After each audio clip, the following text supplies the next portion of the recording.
नमस्कार, US stocks में आपका स्वागत है। आपके साथ में हूं अभिषेक सत्यवर्तम और मेरे साथ ही मेरी सहयोगी सृष्टि शर्मा। बाजार ने आज हफ्ते की शुरुआत बेहद शांत तरीके से की है। पॉजिटिव शुरुआत हुई थी, लेकिन हम देख रहे हैं बाजार ऊपरी स्तर से काफ़ी अब नीचे आ रहे हैं और निफ्टी की बात करें तो ऊंचाई से तकरीबन 60 अंक नीचे आकर अब ट्रेड कर रहा है 18,340 के आसपास। सेंसेक्स से तकरीबन 150 अंक नीचे और निफ्टी बैंक की बात करें तो वहां पर भी प्रेशर है। 125 अंक के करीब की कमजोरी वहां पर भी हम देख रहे हैं। हालांकि अगर हम ब्रॉडर मार्केट की बात करें तो बाजार बिल्कुल एक संतुलन बनाने की कोशिश कर रहा है। जितने शेयर हरे निशान में है उसके मुकाबले करीब करीब बराबरी का मामला दिख रहा है। 983 शेयर हैं इस वक्त हरे निशान में और 1020 शेयर हैं लाल निशान में। लेकिन आज बाजार को सपोर्ट देने का काम कर रहे हैं मेटल स्टॉक्स। हिंडाल्को है टॉप गेनर, करीब करीब 4.5% के आसपास की तेजी वहां पर दिख रही है। इसके अलावा टाटा मोटर्स और अपोलो हॉस्पिटल, ग्रासिम कुछ ऐसे शेयर हैं जहां पर हम 2 से 2.5% के आसपास की तेजी देख रहे हैं। लेकिन अगर हम गिरने वाले शेयरों की बात करें तो फार्मा का मूड थोड़ा सा खराब है। डॉक्टर रेड्डीज है 4% नीचे, लेकिन बाकी के जो शेयर शुरुआती झटके दिखाए थे, डिवीज लैब, अरविंदो, इसके अलावा देखा था कि कुछ और ऐसे स्टॉक्स थे जो काफी शार्प नीचे थे, थोड़ी सी रिकवरी दिखा के ऊपर ये शेयर आ रहे हैं। आप देखिए डिवीज लैब सिर्फ 0.25% नीचे रह गया है। इसके अलावा भारतीय Airtel, ITC, Nestle, power grid कुछ ऐसे शेयर हैं जहां पर हम आधे से लेकर 0.25% के आसपास तक की कमजोरी हम देख रहे हैं। लेकिन यूएस स्टॉक्स में आज हमारे दिग्गज एक्सपर्ट्स देंगे आपके सवालों के जवाब। सवाल पूछने का तरीका है बेहद आसान। 9167329108 पर फोन करके, एसएमएस करके या फिर व्हाट्सएप के जरिए भी आप अपने सवाल हमसे पूछ सकते हैं। और सोशल मीडिया पे अगर आप 18 स्वदेश को देख रहे हैं तो हमारे फेसबुक पेज, ट्विटर हैंडल या फिर इंस्टाग्राम पर जाकर भी आप अपनी क्वेरीज हम तक पहुंचा सकते हैं और हम कोशिश करेंगे कि आपके सभी सवालों को हम शो में जरूर शामिल करें। और आज आपके सवालों के जवाब देने के लिए हमारे साथ हमारे खास मेहमान अरिहंत कैपिटल के अभिषेक जैन और प्रेसिडेंट टेक्निकल एनालिसिस के मंदार जामसंदेकर।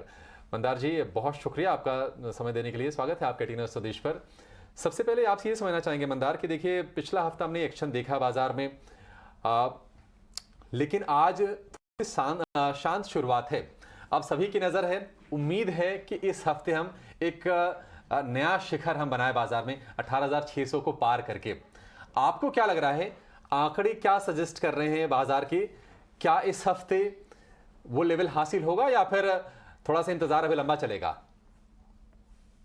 Abhishek ji, Srishti ji, good morning.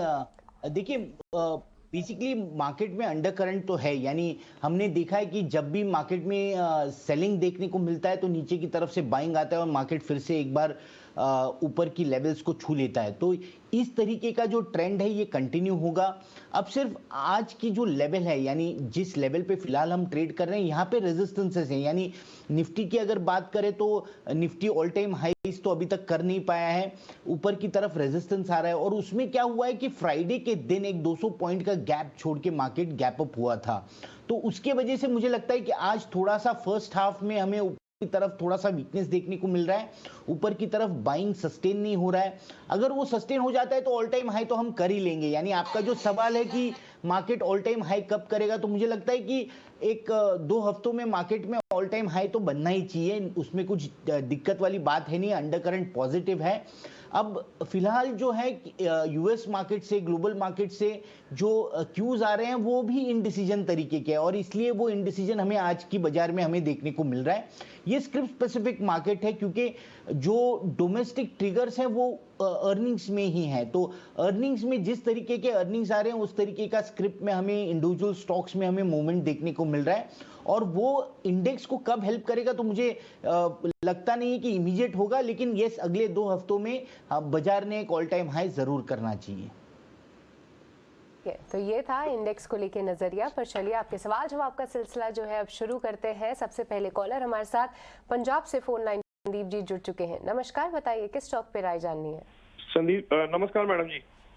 नमस्कार, पूछिए अपना सवाल। मैडम मेरी 2 इंक्वायरी है, एक कैन फाइन होम और एक न्यूरका लिमिटेड। मैडम ओके, दोनों स्टॉक का एक बार फिर से नाम बोलिए, बहुत जल्दी में बोल गए आप। एक है कैन फाइन होम्स और दूसरा न्यूरका लिमिटेड। मैडम न्यूरिका लिमिटेड, ठीक है। संदीप जी, दोनों की बाइंग प्राइस एक बार आप बताएंगे और क्या नजरिया है मैडम? इसमें? 564 कैन फाइन होम है, 200 क्वांटिटी है और न्यूरका है 75 शेयर 969 पे। मैडम ओके 969 पे इन्होंने न्यूरेका लिया हुआ है और 564 पे इन्होंने कैनफिन में एंट्री ली है। मंदार जी आपसे ही समझेंगे दोनों काउंटर्स पे क्या रहा है। देखिए न्यूरेका में तो इनको काफ़ी नुकसान हो रहा है, क्या करना चाहिए यहाँ पे? क्या यहाँ पे कुछ रिकवरी की उम्मीद रखें या फिर कुछ एवरेज आउट करने की सलाह देंगे आप? और दूसरा कैनफिन होम्स, अगर इस काउंटर को देखें तो अपने ऑल टाइम हाई से बहुत ज़्यादा दूर तो इसे नहीं रहेंगे। इन्होंने 564 की एंट्री ली है, बहुत ज़्यादा लॉस भी नहीं हो रहा है, पर फिर भी क्या यहाँ से जो आगे की चाल है वो ऊपर की तरफ एक्सपेक्ट करें? सृष्टि जी देखिए, यूरो का फोर्ब्स में मुझे लगता है कि फिलहाल तो पोजीशन होल्ड करनी चाहिए। स्टॉक पिछले 2-3 महीनों से कंसोलिडेशन में से गुजर रहा है। नीचे में जो सपोर्ट इसमें बनता है वो 480 से लेके 500 के लेवल्स के आसपास इसमें सपोर्ट है। ऊपर में जो रेजिस्टेंस है वो 520 से लेके ऊपर की तरफ 530 535 इस तरीके का रेजिस्टेंस है। तो मुझे लगता है कि 475 के स्टॉप लॉस से पोजीशन होल्ड करनी चाहिए।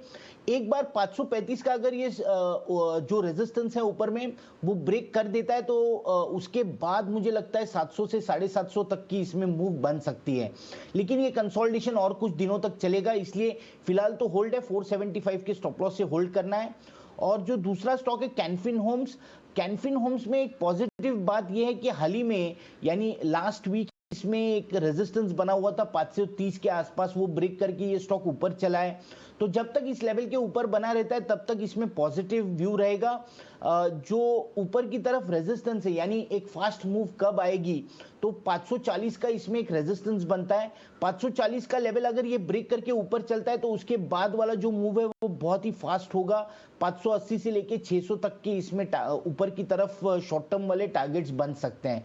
तो फिलहाल कैनफिन होम भी होल्ड करना है, इसमें स्टॉप लॉस रहेगा 520 का। 520 के स्टॉप लॉस से होल्ड करना है। 520 रुपए के स्टॉप लॉस के साथ कैनफिन होम्स को भी होल्ड करना है। और पहला जो स्टॉक था इनका न्यूरेका नहीं था बल्कि वो यूरेका फोर्स था, इस पर भी मंदार ने आपके लिए राय दे दी है। आगे बढ़ेंगे, महाराष्ट्र से साक्षी का सवाल लेंगे। साक्षी हमारे साथ फोन लाइन पर जुड़ गई हैं। साक्षी नमस्कार, पूछिए क्या जानना है आपको? साक्षी आपको आवाज आ रही हमारी? अपना सवाल पूछिए और प्लीज अगर आपका टीवी सेट ऑन है तो उसका वॉल्यूम ना आप कम कर लीजिए, बिल्कुल म्यूट कर लीजिए, फिर सवाल पूछिए। क्या जानना है आपको? साक्षी तक शायद हमारी आवाज नहीं पहुंच पा रही है, कुछ तो संपर्क में दिक्कत हो रही है। उनका सवाल ले लेते हैं। गुजरात गैस इनके पास शेयर है, 100 की क्वांटिटी है और भाव है 280 रुपए का। इस वक्त ये शेयर ट्रेड कर रहा है 485 रुपए के भाव पर। हमने देखा है कि 4-5 महीने से ये शेयर बिल्कुल एक रेंज में फंसा हुआ है, लेकिन इनका भाव ठीक ठाक है जहां पर इन्होंने खरीदा है। अभिषेक, स्वागत है आपका टीना स्वदेश पर। सबसे पहले आपसे समझना चाहेंगे इसको, इस शेयर को लेकर 280 की खरीद है और 485 का भाव है, क्या सलाह आप देंगे? अभी निवेशित रहें या फिर प्रॉफिट टेकिंग की सलाह देंगे आप? सर मेरा ये व्यू है, इसमें आप बने रहिए बिकॉज जो वर्स्ट ऑफ गैस प्राइसेस का जो इनका था राइट ना वो ये ऑलरेडी झेल चुके हैं। यहाँ से मेरे को लगता नहीं गैस प्राइसेस में इतना तेजी आएगा। और गवर्नमेंट ने भी अब डोमेस्टिक सप्लाईज को बढ़ाया गया है। और इंडिया एक डेटा पॉइंट देख रहा था, जो इंडिया में मेट्रोज में एवरी 10th कार जो बिक रही है राइट नाउ वो आज की तारीख में सीएनजी है। और 6% गाड़ियां आज की तारीख में इंडिया में सीएनजी का है राइट नाउ। और गुजरात में तो काफी बेनिफिट है ही राइट नाउ। तो मेरा व्यू यही है कि इसका आप जाके बिकॉज अब गैस प्राइसेस जो आगे जाके आएगी इनकी कॉस्ट कमिंग में भी कमी आएगी और इसमें आप बने रह सकते हैं। ये डेफिनेटली अगर नीचे में आपको 450 के आसपास मिले तो आप पोर्टफोलियो के लिए ऐड भी किया जा सकता है। डेफिनेटली ये स्टॉक पोर्टफोलियो बेट है। ठीक है, तो फिलहाल गुजरात गैस में बने रहने की आपको सलाह मिल रही है। पर चलिए अब आगे बढ़ते हैं। उड़ीसा से सोनम हमारे साथ फोन लाइन पे मौजूद है। नमस्कार, बताइए किस स्टॉक पे राय जाननी है? Good morning. Good morning. मेरे को इंडिया बुल्स और बंधन बैंक के ऊपर थोड़ा राय लेना है। इंडिया बुल्स मेरे पास है 500 pieces at the rate of 426 rupees. Okay, India bulls है 426 की आपकी बाइंग प्राइस है राइट है तो। और बंधन बैंक मेरे पास लिया हुआ है 800 pieces at the rate of 326। Okay, एक बार सोनम जी इंडिया बुल्स हाउसिंग फाइनेंस का एक बार प्राइस फिर से रिपीट करेंगे? Price at the rate of 426। Okay, 426 की इनकी बाइंग प्राइस है। अभिषेक, ये दोनों काउंटर्स में अगर देखें तो इनको काफ़ी नुकसान हो रहा है, भारी भरकम नुकसान हो रहा है। इंडिया बुल्स को लेकर आपकी क्या राय रहेगी? देखिए इनके पास 500 शेयर्स है, 426 की बाइंग प्राइस ये बता रहे हैं यहाँ पे, और बंधन बैंक भी 320 के आसपास की इनकी बाइंग प्राइस है। क्या करना चाहिए दोनों ही काउंटर्स में?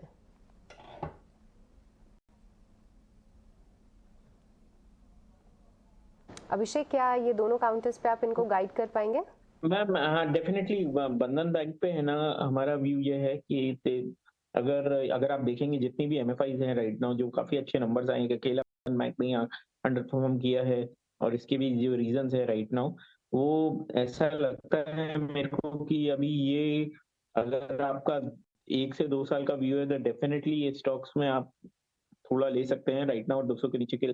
मेरा ये व्यू है, जो इसका बंगाल का इशू है राइट नाउ, रिकवरीज वगैरह का, वो आगे जाके, और असम में जो फ्लड हुआ था उसका जो इम्पैक्ट पड़ा था, वो आगे जाके इसमें जाके इसका बेनिफिट रिकवरीज होंगी राइट नाउ, और वो एक level at that point of time stock आपको काफी ज्यादा प्राइस पे मिलेगा। तो अगर आप पोर्टफोलियो के लिए लेना चाहते हैं तो डेफिनेटली थोड़ा ले सकते हैं, और नहीं तो मेरा ये व्यू है कि अगर आपको माइक्रो फाइनेंस प्ले करना है राइट नाउ, तो इसमें मेरे को जीवन और इक्विटास ज्यादा पसंद है, अगर आप शॉर्ट टर्म का ट्रिगर रखते हैं तो। ठीक है, ठीक है। तो आपके लिए ये व्यू आपके स्टॉक्स को लेकर जीवन और इक्विटास ये ज़्यादा पसंद है अभिषेक को। लेकिन आगे बढ़ेंगे, अब सवाल लेंगे व्हाट्सएप के जरिए आए हैं राहुल खेतान का। इनके पास है मझगांव डॉक के 2000 शेयर 630 रुपए के भाव पर। मझगांव डॉक हो या फिर बाकी की शिपिंग या फिर डिफेंस से जुड़ी कंपनियां पिछले महीने भर में, या फिर थोड़ा सा और भी टाइम फ्रेम अगर हम लंबा करेंगे तो बहुत ही शानदार तेज़ी दिखाई है, और ये तेज़ी लगातार जारी है, किसी थकान के संकेत नहीं मिल रहे हैं। मंदार, मझगांव डॉक अब 800 रुपये के ऊपर निकल गया है। अगर आप महीने भर में देखेंगे तो स्टॉक तकरीबन 30% ये चल गया है। आप ये बताइए कि अभी ये जो तेज़ी है, आपको लगता है कि अभी और आगे बढ़ेगी, या फिर अब अपने रेजिस्टेंस के आसपास ये शेयर आ रहे हैं अपने? अभिषेक, मुझे लगता है कि और इसमें अपसाइड है जरूर। देखिए इस स्टॉक में एक बढ़िया सी बात यह है कि ये स्टॉक कंसोलिडेशन के साथ चल रहा है, यानी इस स्टॉक में जो मूवमेंट स्टार्ट हुई 300 रुपए के आसपास 1-2 महीने पहले, तो वो सीधी मूव नहीं है। अगर इसमें स्ट्रेट मूव आ जाती 300 से, ये सीधा चल के 800 हो जाता, तो शायद ऊपर में टिकना थोड़ा सा डिफिकल्ट होता इसमें। लेकिन अगर देखते हैं तो एक अप मूव दिखा देता है, उसके बाद कंसोलिडेट करता है, यानी क्या, तो प्रॉफिट बुकिंग हो जाता है, उसके बाद फिर से एक अप मूव बनती है, फिर से कंसोलिडेट करता है और फिर से चलता है। तो इस तरीके का जो फॉर्मेशन होता है वो ऊपर की तरफ सस्टेन कर पाता है, और इसी तरीके का फॉर्मेशन इस स्टॉक में भी बन रहा है। अभी जो हाल ही में इसमें एक फ्रेश ब्रेकआउट बना था वो 2 नवंबर को बना था, एक बढ़िया सा फ्लैग ब्रेकआउट बना था, बढ़िया से वॉल्यूम्स के साथ हुआ था। तो इसका जो टारगेट है वो 900 रुपए का है, तो 900 to 950 का इसका टारगेट है, और मुझे लगता है कि अगले 10 दिनों में ये टारगेट अचीव भी हो जाएगा। तो वो लेवल्स पे रिव्यू कर सकते हैं या फिर पार्शियल प्रॉफिट बुकिंग कर सकते हैं, लेकिन फिलहाल तो पोजीशन होल्ड करनी है। होल्ड के लिए जो स्टॉप लॉस होगा वो 750 का होगा, 750 के स्टॉप लॉस से होल्ड कीजिए, 900 950 पे पार्शियल प्रॉफिट बुकिंग कीजिए, या फिर से एक बार पूछ सकते हैं हमको और फिर उस पर रिव्यू कर सकते हैं। ठीक है, मझगांव डॉक को भी होल्ड करने की सलाह। तो शिपिंग के बाद अब चलिए बात कर लेते हैं जरा रेलवे की, और नतीजों का सीज़न का बिल्कुल आखिरी दौर है। इनफैक्ट कल आखिरी दिन होगा Q2 के नतीजे जारी करने के लिए कंपनियों के लिए। लेकिन रेलटेल ने दूसरी तिमाही यानी कि सितंबर तिमाही की जो नतीजे हैं जारी कर दिए हैं, और कंपनी के मुनाफे में 114% का तगड़ा उछाल है, और मार्जिन भी करीब 18% से बढ़कर 23% के पार पहुंच गया है, यानी कि 5% का सीधा सीधा जंप। नतीजों और आउटलुक पर बातचीत करने के लिए हमारे साथ जुड़ गए हैं कंपनी के CMD संजय कुमार। संजय जी, स्वागत है आपका टी स्वदेश पर, बहुत शुक्रिया समय देने के लिए। सर, नतीजे तो बहुत ही रोबस्ट हैं, बहुत दमदार हैं। मार्जिन से ही चलिए शुरुआत कर लेते हैं। आप ये बताइए कि मार्जिन में जो हमने इतना जो हेल्दी ज़बरदस्त जो एक्सपेंशन देखा है, इसके पीछे बड़ी वजह क्या है, और आपको क्या उम्मीद है कि ये जो मार्जिन का जो लेवल आपने अचीव किया है, इसको आगे भी आप सस्टेन कर पाएंगे? देखिए, नंबर्स जो हमारे आए हैं वो दे आर इन द वो ट्रेंड के साथ ही है जो हमारा ट्रेंड है ग्रोथ का। बट जब हम मार्जिन की बात करते हैं तो क्वार्टर बहुत छोटा नंबर है, क्वार्टर बहुत छोटा पीरियड है जिसमें कि हम लोग कह सकें कि हमारा खर्चा ज़्यादा हो रहा है या कम हो रहा है, बिकॉज हमारी कंपनी बहुत छोटी है, हमारे नंबर्स बहुत बड़े नहीं हैं, तो परसेंटेज टर्म्स में वो कई बार एबरेशन दिखती है। तो बट मैं जब अपनी स्टेटमेंट्स को देखता हूं तो मैं पाता हूं कि हमारे जो मार्जिन्स हैं वो एबिटा मार्जिन्स हैं वो 25 to 27% के रेंज में ही है, एंड वी विल, और हम इसको मेंटेन करेंगे। ओके तो आगे भी मार्जिन्स इस तरीके से मेंटेन होते हुए नजर आएंगे। नमस्कार संजय जी, मैं सृष्टि बात कर रही हूँ। मेरा सवाल ऑर्डर बुक को लेकर है कि अगर हम सीक्वेंशियल बेसिस पे देखें तो आपने काफ़ी अच्छे नंबर्स पेश किए हैं, पर ऑर्डर बुक फिलहाल कौन से स्तरों पे हम देख रहे हैं और साथ ही किस तरीके का इनफ्लो देखने को मिला दूसरी तिमाही में? अभी हमारी जो करंट ऑर्डर बुक है वो 4500 से 4600 करोड़ के रेंज में है, और करंट क्वार्टर में हमको करीब 200 करोड़ के नए ऑर्डर्स मिले हैं।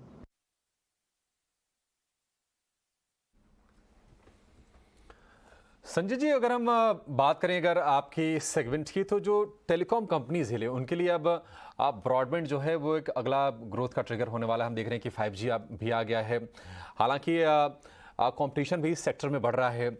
ये बताइए कि आपकी क्या स्ट्रेटजी है और सब्सक्राइबर बेस यहां से बढ़ाने के लिए आप क्या करने वाले हैं?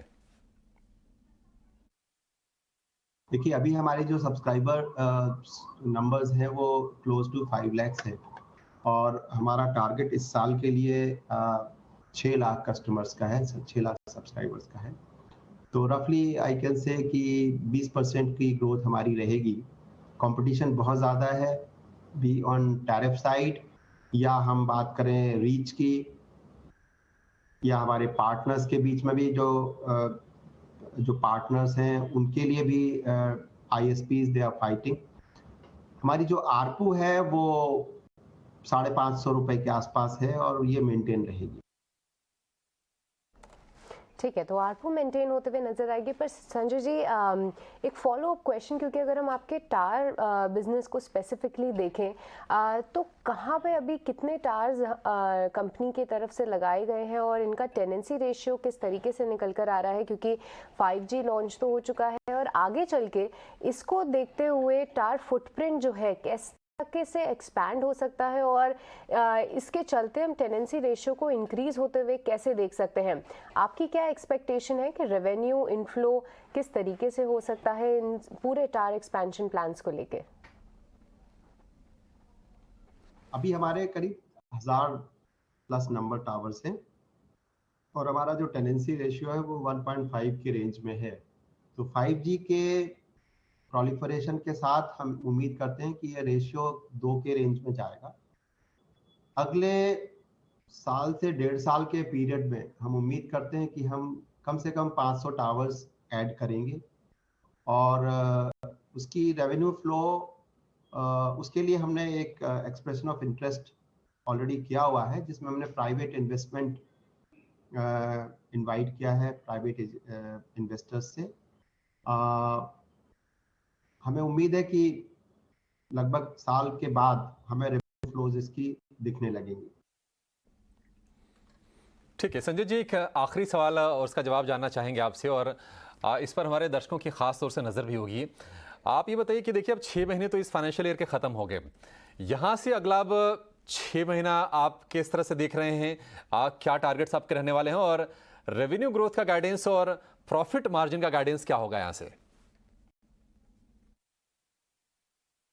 हमारा रेवेन्यू ग्रोथ गाइडेंस 20%, 18 से 20% के रेंज में ही रहेगा, जो हमारा ट्रेंड है पिछला। सिमिलरली प्रॉफिट मार्जिन्स भी 12% के आसपास ही रहने वाले हैं।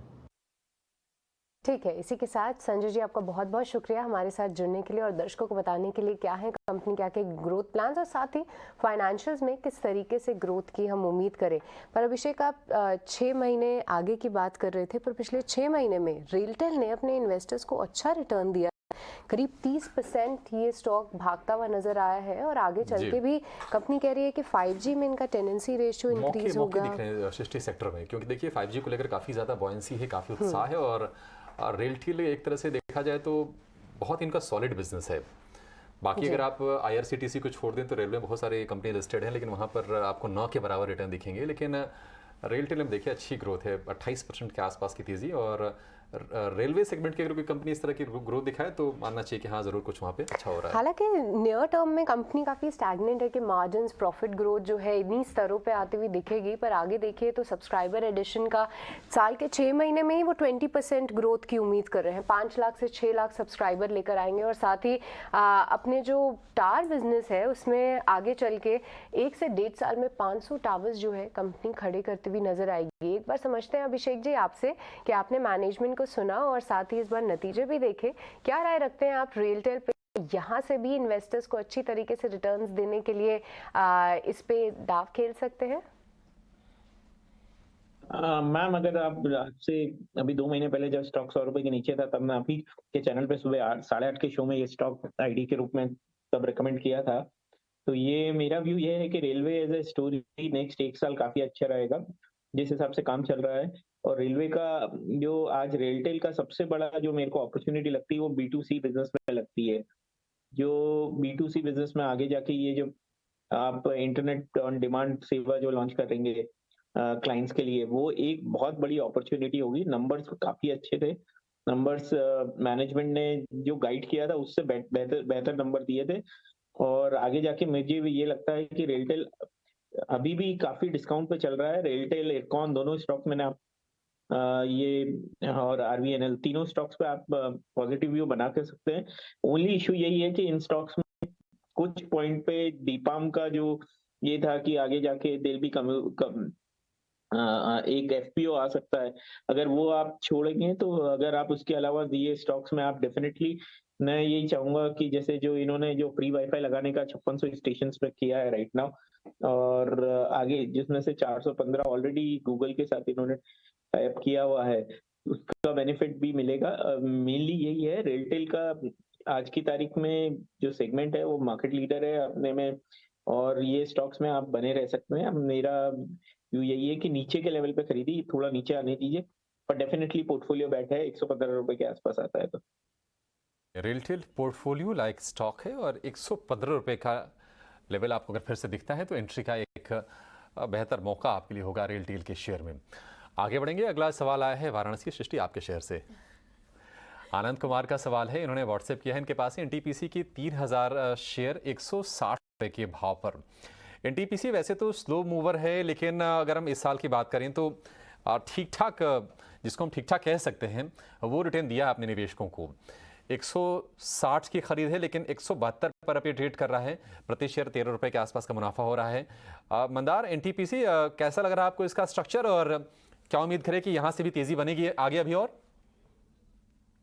देखिए, मुझे तो लगता है कि आगे जाते हुए NTPC में बढ़िया सी मूव देखने को मिलनी चाहिए, क्योंकि अगर लॉन्ग टर्म चार्ट इसका देखते हैं तो स्टॉक में इसमें एक रेजिस्टेंस बना हुआ था 160 170 के लेवल्स पे, जो ये स्टॉक ब्रेक करके ऊपर चला है। और ये जो रेजिस्टेंस है, ये रेजिस्टेंस कितने सालों से था, तो 12 से 13 साल तक ये रेजिस्टेंस बना रहा, यानी हर टाइम ये स्टॉक ये लेवल्स को आके छू के फिर से नीचे आ जाता था, लेकिन इस बार इस लेवल के ऊपर सस्टेन कर रहा है। तो 170 के ऊपर जब तक ये सस्टेन करता है तब तक चांसेस हैं कि ऊपर की लेवल्स ये छू ले, ऑल टाइम हाइज भी करें, ये भी पॉसिबल है अगले कुछ महीनों में, that also is possible. Immediate जो लेवल्स मुझे दिख रही हैं यहाँ पे 185 ये अगला रेजिस्टेंस है, उसके बाद 200 का एक रेजिस्टेंस है, और उसके बाद 240 का एक रेजिस्टेंस है।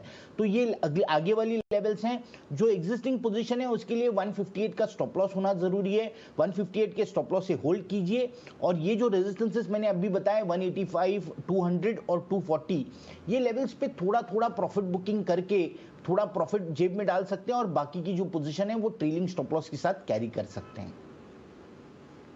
ठीक है, तो एनटीपीसी पे अभी भी नज़रिया जो है काफ़ी पॉजिटिव है। 160 का स्तर इसको होल्ड करना चाहिए और अगर यहाँ से और तेज़ी देखने को मिले तो 200 और 240 के स्तर जो है आपको ध्यान में रखने हैं। अच्छा मुनाफा हो रहा है। एक ट्रेलिंग स्टॉप लॉस के साथ यहाँ पे फिलहाल आप बने रह सकते हैं। पर चलिए आप कमोडिटी मार्केट्स का रुख कर लेते हैं और वक्त हो चला है कमोडिटी की ABCD का।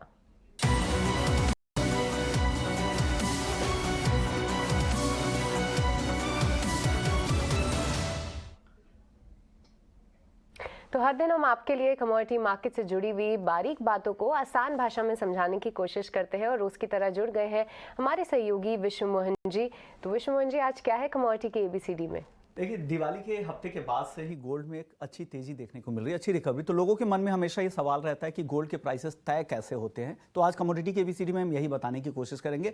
गोल्ड के प्राइस दुनिया भर में सोने की कीमतें लंदन बुलियन मार्केट एसोसिएशन यानी LBMA की तरफ से तय की जाती है। हालांकि हर कारोबारी दिन 2 बार LBMA कीमतें तय करके बताता है और हालांकि इसमें डिमांड और सप्लाई काफ़ी कुछ इसके प्राइसेस में निर्भर करता है। तो भारत में जो प्राइस होते हैं यहाँ पर ड्यूटी, इंपोर्ट ड्यूटी वगैरह जो लगाए जाते हैं, जो से सरचार्ज वगैरह लगाए जाते हैं, उसके बाद से यहाँ पर प्राइस होते हैं। और MCX जो यहाँ का लीडिंग कमोडिटी एक्सचेंज है, वो भी LBMA प्राइस को ही ट्रैक करता है। जो भी आप प्राइस यहाँ पर देखते हैं उसी को निर्धारित करता है, लेकिन यहाँ के ड्यूटी वगैरह का वहाँ पे एडजस्टमेंट रहता है। साथ ही यहाँ पर घरेलू बाजार में इंडियन बुलियन ज्वेलर्स एसोसिएशन जो IBJA है वो प्राइस तय करता है। दिन में 2 बार, सुबह 11 बजे और 5 बजे इसके प्राइस इसके वेबसाइट पर जारी किए जाते हैं। कैरेट के हिसाब से ये प्राइस रहते हैं और फिर ऊपर से उसमें 3% का GST आपको देना पड़ता है। तो ये प्राइस हो गया। लेकिन कौन से ऐसे फैक्टर होते हैं जो प्राइस को ड्राइव करते हैं? सबसे बड़ा फैक्टर होता है ब्याज दरों को लेकर, क्योंकि ब्याज दरें अगर ऊपर जाती है तो करेंसी मजबूत हो जाता है। तो US की ब्याज दरें, क्योंकि डॉलर में सबसे ज़्यादा कमोडिटी ट्रेड होती है, गोल्ड सबसे ज़्यादा ट्रेड होता है, तो अगर वहाँ पर ब्याज दरें अगर बढ़ती हैं तो वहाँ डॉलर मजबूत होता है, तो बाकी करेंसी में जो गोल्ड होल्ड कर रहे हैं उनके लिए महंगा हो जाता है। तो इससे इन्वर्स रिलेशन होता है ब्याज दरों को लेकर। और साथ ही एक फ़ायदा ये होता है कि ब्याज दरें बढ़ती हैं तो बॉन्ड यील्ड भी बढ़ जाते हैं। तो बॉन्ड यील्ड में आपको फिक्स्ड ब्याज दरें मिलती हैं, इस वजह से लोग फिक्स्ड इंस्ट्रूमेंट की तरफ जाते हैं और गोल्ड में उनका रुझान कम होता है। तो इस वजह से काफ़ी कुछ इंपैक्ट करता है। इसके अलावा घरेलू मांग, सेंट्रल बैंकों की खरीदारी, हेजर्स की तरफ से किस तरह की डिमांड है, और इन तमाम फैक्टर्स के बाद सबसे बड़ा फैक्टर होता है गोल्ड को चलने के लिए, वो है डर। बाजार में जितना ज़्यादा डर होगा गोल्ड उतना ही चलेगा, जितना कम डर होगा बाजार सुस्त रहेगा गोल्ड का। तो बुलियन मार्केट का एक साइकिल होता है, 1-2 साल चलेगा, फिर 3-4 साल तक ये दायरे में रहता है, फिर इसका एक साइकिल फिर से टर्न होता है। तो कुल मिला के ये कह सकते हैं कि गोल्ड को डर बहुत पसंद है और सेफ हेवन के तौर पर उस दौरान गोल्ड की खूब बाइंग होती है।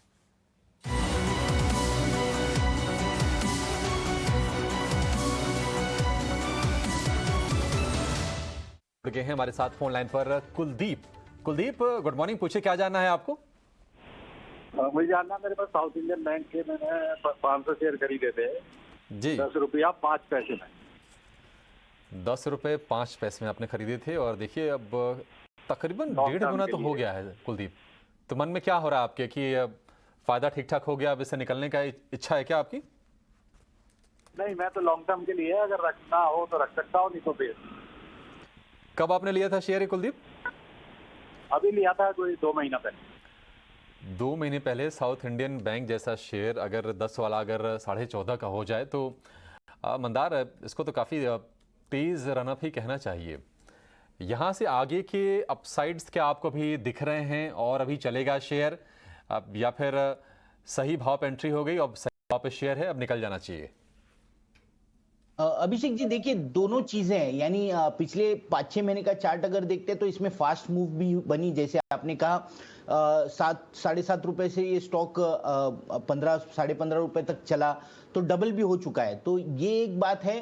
प्लस दूसरी ऐसी भी बात है कि इस स्टॉक में अगर पिछले 6-7 साल का अगर चार्ट देखते हैं तो एक डाउन ट्रेंड में बना रहा था और एक रेजिस्टेंस इसमें बना था 14 रुपए के आसपास। तो 14 के ऊपर फिलहाल ट्रेड भी कर रहा है, तो ये भी एक पॉजिटिव है। 14 के ऊपर जब तक ये ट्रेड करता है तब तक ये ये इंडिकेट करेगा कि आगे जाते हुए इसका जो ट्रेंड है ये चेंज होगा, यानी जो पिछले 4-5 सालों का जो डाउन ट्रेंड था वो अब चेंज होगा डाउन से अप के लिए।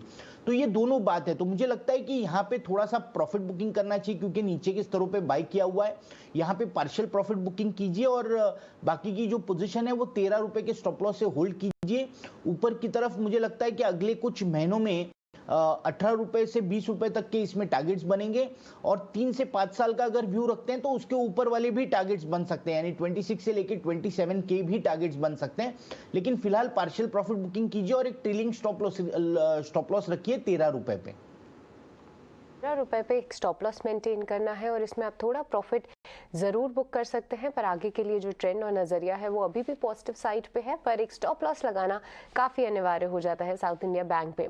पर चलिए आगे बढ़ते हैं। अमित हमारे साथ फोन लाइन पे मौजूद है। नमस्कार, बताइए किस स्टॉक पे राय जाननी है? KPIT टेक्नोलॉजीज और विमटा लैब्स के बारे में जानना चाह रहा था कि 20 शेयर्स है मेरे पास KPIT के एट 574 और विमटा लैब्स 50 शेयर्स एट 394। ठीक है, विमटा लैब्स और KPIT टेक्नोलॉजीज 394 पे इनकी विमटा लैब्स की खरीद है। एक बार अभिषेक जी आपसे समझेंगे क्या कुछ चल रहा है इस काउंटर में, क्योंकि अगर हम देखें तो 430 के ऊपर बहुत तेज़ी से एक रनअप इस पर्टिकुलर काउंटर में देखा गया। क्या यहाँ पे भी जो आउटलुक है वो पॉजिटिव है? क्या कंपनी के फंडामेंटल्स उसे सपोर्ट कर रहे हैं? और साथ ही KPIT टेक्नोलॉजी इस पर एक बार राय दीजिए। देखिए हाल फिलहाल हमने देखा कि लगभग 750 के ऊपर ये काउंटर जाता हुआ दिखा था अपने अर्लियर पीक्स के पास, पर फिर से एक बार फिसलता हुआ नजर आ रहा है। यहाँ पे ये प्रॉफिट में बैठे हैं, क्या यहाँ पे इनको थोड़ी कुछ प्रॉफिट बुकिंग कर लेनी चाहिए या फिर से एक अप ट्रेंड की आपको उम्मीद है? मैम KPIT पे तो मेरा व्यू यही है कि अभी आप ऊपर के लेवल पे अगर 700 750 जो भी लेवल आएगा उसमें थोड़ा प्रॉफिट बुकिंग किया जा सकता है राइट नाउ। हाउएवर विमटा लैब अगर आप देखेंगे तो अभी जो कंपनी अभी तक मेनली जो थी साइंस रिलेटेड में जो प्रोडक्ट वगैरह फार्मा कंपनीज के लिए रिसर्च वगैरह कॉन्ट्रैक्ट रिसर्च का और क्लिनिकल वर्क कर रही थी, अब जाके नाउ अभी इन्होंने बोला है कि इलेक्ट्रिकल और इलेक्ट्रॉनिक टेस्टिंग में भी जाएंगे राइट नाउ आगे जाके, जिसका इनको आगे जाके बेनिफिट मिल सकता है। तो ये जो स्टॉक है इसमें आप होल्ड कर सकते हैं और KPIT में मेरा ये व्यू है कि ऊपर के लेवल पे 700 के आसपास अगर आपको मिले तो प्रॉफिट बुकिंग किया जा सकता है। KPIT टेक में 700 रुपए के आसपास जब ये शेयर चला जाए तो वहां पर आपको मुनाफा वसूली की सलाह दे रहे हैं अभिषेक। आगे बढ़ेंगे, SL वर्मा का सवाल लेंगे। इनका सवाल आया है सोशल मीडिया के जरिए। इनके पास है कैंपस एक्टिव वेयर के 124 शेयर 324 रुपए के भाव पर, 324 की खरीद है, 448 पर यह शेयर ट्रेड कर रहा है। लेकिन अभिषेक हमने देखा था नतीजे थोड़े से निराशाजनक रहे थे और प्रॉफिट में तकरीबन 50% के आसपास का डिप आया है। लेकिन अगर हम शेयर की बात करें तो अब जिस तरह से कैजुअलाइजेशन पर जोर बढ़ा था, शेयर में बहुत हमने तेज चाल देखी थी और अब ऊपरी स्तर से ये 200 रुपये सस्ता मिल रहा है शेयर। इसको इस नज़रिए से देखें, सस्ते वाले से, या फिर मुश्किलें भी और बढ़ेंगे इसके लिए? इसमें आप दो चीजें देख सकते हैं। एक तो वैल्यूएशन हमेशा इन स्टॉक्स में आपको महंगा ही मिलेगा। जो कंज्यूमर ड्यूरेबल स्पेस है राइट नाउ, आपको ये स्टॉक 10-15 के पीई पे नहीं मिलेंगे। ये जो स्टॉक है आपको हमेशा ही महंगा मिलेगा। सेकंड ये है कि राइट नाउ अगर आप देखेंगे तो अगर आप लॉन्ग टर्म स्टोरी में इंडिया में बिलीव करते हैं तो और आगे जाके हमारा ये व्यू है कि इसमें मार्जिन्स आपको थोड़ा इंप्रूवमेंट दिखेगा, बिकॉज रॉ मटेरियल प्राइसेस नीचे आ रहे हैं राइट नाउ। ग्रोथ हो सकता है कि फॉर द शॉर्ट टर्म नहीं आएगा और इसी कारण से अगर आप देखेंगे स्टॉक, यही नहीं बजाज, रिलैक्सो और दूसरे इसी पूरे सेक्टर को स्टॉक्स में सेलिंग आया है। व्यू यही है कि जो प्रीमियमाइजेशन व्यू और कैंपस जो है वो इसका ROE ROC देखेंगे जिस हिसाब से इन्होंने गेन किया राइट नाउ।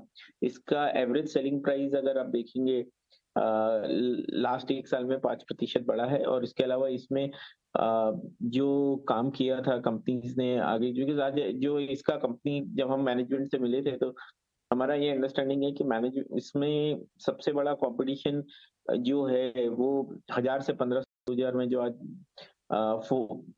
नकली शूज या इलीगल शूज का जो मार्केट है वो एक बहुत बड़ा कंपटीशन था और इस कंपनी ने उसमें काफी अच्छा मार्केट शेयर गेन किया है। व्यू यही है कि आप इसमें अभी तो थोड़ा सा वेट एंड वॉच आप होल्ड करके रख सकते हैं और 330, 340 या 350 जो भी लेवल है जब स्टॉक्स में, बिकॉज इसमें स्टॉक्स में वैल्यूएशन महंगा ही है, तो व्यू यही है कि आप आगे जाके तो जब आपको लगे कि इसमें थोड़ा रिकवरी आ रहा है तो आप उसमें एवरेज भी कर सकते हैं, बट एट दिस लेवल आप होल्ड करके बना के रख सकते हैं राइट नाउ। और 520 550 जो रैली दिखे वो लेवल पे हमने हमारे क्लाइंट्स को उस टाइम पे प्रॉफिट बुक करने का एडवाइस किया था, और वही मेंटेनिंग मैं अपने क्लाइंट्स को, आपको भी यही व्यू शेयर कर रहा हूँ। तो कैंपस एक्टिव वेयर के लिए क्या कुछ फेवरेबल जा रहा है और क्या कुछ दिक्कत वाली थोड़ी सी बात है इस पर्टिकुलर काउंटर के लिए, वो अभिषेक ने हाईलाइट किया। वैल्यूएशंस थोड़े से महंगे लग रहे हैं पर कंपनी का परफॉर्मेंस जो है अभी भी स्ट्रॉन्ग है, स्टॉक में एक अच्छी तेजी देखने को मिल चुकी है, तो ऊपरी स्तरों पे थोड़ा सा प्रॉफिट बुक जरूर कर सकते हैं, ये राय आपके लिए आ रही है।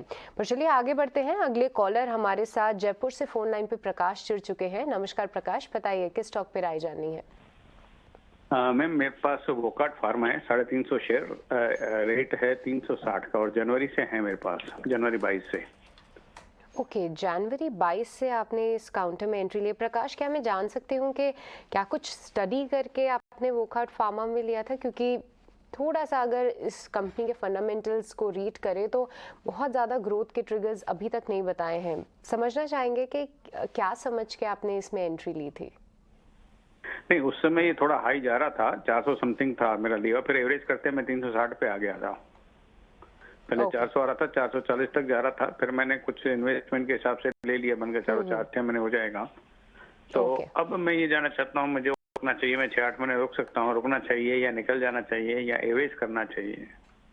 ठीक है अभिषेक जी, एक बार आपसे ही समझेंगे। देखिए मैम फंडामेंटल्स में तो इसमें कुछ ऐसा दिख नहीं रहा है राइट नाउ। ये आप देख रहे हैं तो कंपनीज का जो यूएस बिजनेस है इसका हर क्वार्टर कोई ना कोई रीस्ट्रक्चरिंग आ जाता है। इस बार जो इन्होंने जो 207 करोड़ का लॉस बताया है कंपनी ने, उसका रीजन यूएस बिजनेस का रीजन बताया है। बीच में ऐसा भी न्यूज आया था कि कंपनी अपना इंडिया बिजनेस को कम्प्लीटली एग्जिट कर सकती है, इन्होंने कुछ ब्रांड्स ऑलरेडी बेच चुके हैं। तो व्यू यही है कि अगर आपको रखना है ये स्टॉक तो डेफिनेटली ये स्टॉक में आप, it's like I really like मेरे को इसमें कोई ऐसा ट्रिगर दिख नहीं रहा है, बट ये भाव में मैं निकलने की भी वो नहीं बोलूंगा, क्योंकि इनके जो 5 मॉलिक्यूल्स हैं, इनकी जो पाइपलाइन, अगर उसमें अगर कोई भी ट्रिक हो जाता है राइट नाउ तो वो उसका काफी बड़ा पॉजिटिव आ सकता है। कंपनी का एंटी डायबिटिक सेगमेंट में इंडिया में काफी अच्छा मार्केट शेयर है, और इसके बाद न्यूट्रास्यूटिकल सेगमेंट है। तो व्यू यही है कि अगर आपको लेना है ये स्टॉक को तो आप थोड़ा, यानी कि मेरा यही, इसमें आप टेक्निकल्स का ज्यादा यूज कर सकते हैं, और उसमें जो भी आपको 200 210 220 लेवल पे जो भी आप ले सकते हो वो लेवल पे शॉर्ट स्टॉप लॉस बना के रखिए, और उस लेवल पे आप स्टॉक्स में अगर आपको नीचे मिलता है, बिकॉज फंडामेंटल्स ये प्राइस को भी सपोर्ट नहीं कर रहे हैं। ठीक है, वोकार्ट को लेकर ये व्यू अभिषेक का, लेकिन नतीजों का सीजन चल रहा है और इन्फो एज ने बहुत ही दमदार नतीजे पेश किए हैं। अगर हम आय की बात करें तो तकरीबन 47% के आसपास का उछाल है। अगर हम एबिडा यानी कि कामकाजी मुनाफे की बात करें तो 66% के आसपास का ग्रोथ है। और नतीजों पर बातचीत करने के लिए इन्फो एज के CFO चिंतन ठक्कर हमारे साथ खास बातचीत के लिए जुड़ गए हैं। चिंतन जी, पहले तो बहुत शुक्रिया आपका समय देने के लिए, बधाई भी आपको इतने दमदार नतीजों के लिए। अगर हम हायरिंग से शुरुआत करें, रिक्रूटमेंट से शुरुआत करें तो बहुत सॉलिड क्वार्टर रहा है ये, अगर हम सितंबर तिमाही की बात करें तो। लेकिन आपने आईटी हायरिंग को लेकर थोड़े से कंसर्न्स जाहिर किए हैं, थोड़े से आपने ये बताया है कि नॉर्मलाइजेशन वहाँ पे आ रहा है। थोड़ा इसके बारे में विस्तार से बताइए सर, और बताइए कि सिनेरियो आगे का कैसा दिख रहा है अभी। अगर आप ट्रेंड देखो कि जिस तरह से पहले 60% प्लस का ट्रेंड था तो अब 40% प्लस ट्रेंड है, तो अगर आप ट्रेंड लाइन देखो तो ये पॉसिबल है दैट 40% से कम आएगा, बट ऐसा नहीं है कि रातों रात 10% 20% हो जाएगा। तो it could be a gradual kind of a decline we may see over there. But एक कुछ ऐसा भी ट्रेंड है कि कहाँ हमको कुछ पॉकेट्स में लग रहा है कि फिर भी अभी आईटी साइड पे भी ग्रोथ है। और दूसरी एक इम्पोर्टेंट बात यह है कि जो नॉन आईटी ग्रोथ है, नॉन आईटी ग्रोथ अभी भी काफी रोबस्ट है। तो और नॉन आईटी हमारा जो सेगमेंट है वो almost like close to 40-50% of our overall. तो बड़ा लार्ज सेगमेंट है जो टेक सेगमेंट नहीं है, और वहां पे हमें अच्छी ग्रोथ दिख। नमस्कार चिंतन जी, मैं सृष्टि बात कर रही हूँ। पर अगर हम हेडलाइंस की बात करें तो बहुत ज़्यादा ले ऑफ्स की खबरें आ रही हैं ग्लोबल मार्केट्स में भी और इंडियन में भी, एटलीस्ट स्टार्टअप कल्चर में तो वो होते हुए हम देख ही रहे हैं। क्या आगे चल के जो हायरिंग है, क्या कंपनीज उसे डिले कर रही हैं? आपकी क्या रीडिंग है ये पूरी सिचुएशन को लेकर, और एट्रिशन को लेकर आप क्या समझते हैं? क्या वो अब जाके थोड़ा सा स्लो होता हुआ नजर आएगा, खासतौर से IT की बात करें तो? देखो, ले ऑफ अगर एब्सोल्यूट नंबर में देखो ना, तो टोटल ओवरऑल मार्केट के कंपैरिजन में देखो तो ऐसा इतना सिग्निफिकेंट नहीं है। बट उससे क्या होता है कि ये जो एक जब हायरिंग होती है, स्पर्ट में होती है, तो एक म्यूजिकल चेयर बन जाती है। एक कोचिंग होती है इंटरनल, और उसकी वजह से एट्रिशन बढ़ता है। तो जब ये ले ऑफ अगर जो शुरू हो जाता है तो एट्रिशन कम हो जाता है। तो हमारे बिजनेस के लिए हमको सिर्फ हायरिंग कितनी हो रही है वो इतना इंपॉर्टेंट नहीं है, पर उसके साथ में एट्रिशन रेट क्या है वो भी इतनी इक्वली इंपॉर्टेंट होती है हमारे बिजनेस में। तो एट्रिशन रेट कम हो जाता है तो उसकी इम्पैक्ट डेफिनेटली आता है। ठीक है चिंतन जी, एक आखिरी सवाल जो हमारे मन में भी है कि आखिर ऐसा हुआ क्यों। हम देख रहे हैं कि रियल एस्टेट की जो बिलिंग है वो तो काफ़ी अच्छी है, लेकिन एबिडा लेवल पर जो घाटा है वो अभी भी जारी है। क्या हम ऐसा माने कि ANP स्पेंड के चलते, जो कि काफ़ी ज़्यादा हाई है, उसके चलते हो रहा है?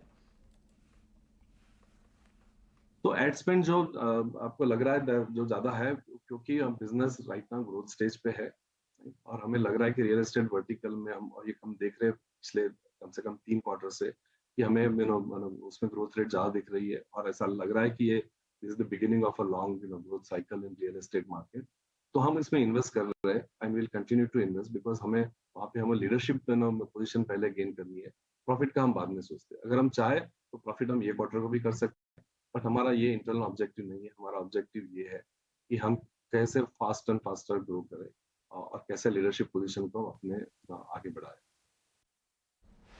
ठीक है, इसी के साथ आपका बहुत बहुत शुक्रिया चिंतन जी हमारे साथ जुड़ने के लिए, और क्या कुछ मूड और माहौल बन रहा है स्पेशली हायरिंग और एट्रिशन को लेकर वो दर्शकों तक बताने के लिए। पर दमदार नतीजों के बाद अगर हम स्टॉक प्राइस की बात करें तो आज करीब 6% की तेज़ी हम इसमें देख चुके हैं, और नतीजों से पहले भी एक अच्छा रन जो है इस काउंटर ने दिखाया था। मंदार जी, एक बार आपसे समझेंगे, क्या राय रखते हैं, क्या इस मजबूती में और भी दौड़ बाकी है? क्या फ्रेश निवेश के लिए एक एंट्री ले सकते हैं हम इन्फो एज में?